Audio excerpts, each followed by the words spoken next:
oras iti alas 11:30 ti bigat kalmaan na balay gid iti kameng ti Bantay Municipal Police Station anang iserbi iti maysa nga warrant of arrest iti maysa individual a lalaki. Daytoy a warrant of arrest nga daan petsa nga Agosto 29, 2025 ket inwar ti madaydayo nga presiding judge iti Municipal Trial Court First Judicial Region iti Bantay, Ilocos Sur.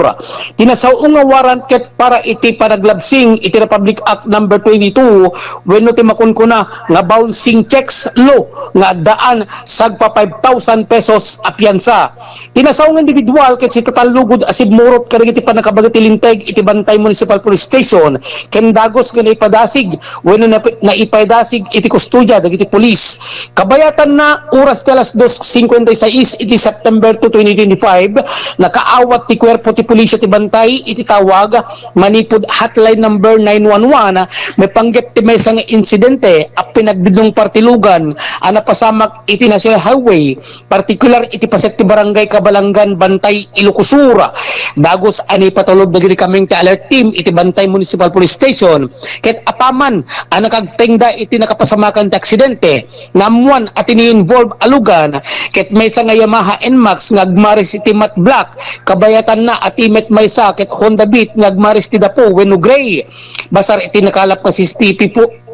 CCTV footage manipod iti operation center dagiti panakabagat linteg ti NMAX ket agdaldalyasat iti National Highway ngagturong nga agpalaod ket idin sa makagteng iti nakapasamakan ti insidente kabayatan na iti Honda Beat ket nagapumet iti abagatan a paset ti kalsada asumrek iti National Highway nagturong nga agpaamyanan ti gapuanan a napasamak ti pinagdinungpar dagiti duwa nga motorsiklo. Bunga na daytoy ti driver ti Honda Beat a nakasuot ti protective helmet ket napuros a nagsagaba kargi sugat ken garaggan ti naduma-duma a paset ti bagina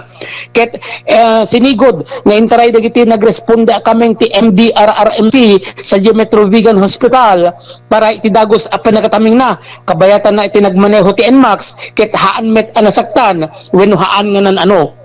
Ti motor nga NMAX ket nagsagaba iti gasgas takin kanigid nga paset ti fairings na kabayatan na ti Honda Beat ket nagsagaba met ti gasgas takin kanawan a fairings na ket natukkulpay takin kanawan side mirror na nakumpirmaran met digiti panakabagiti linteg nga haan nga nakainom ti duwa nga nagmaneho apaman a mapasamak ti insidente. Para iti kapigsan nga radyo ti Lucanja DWS Komando Kabarangay nyo Komando 17 Gari Karyon.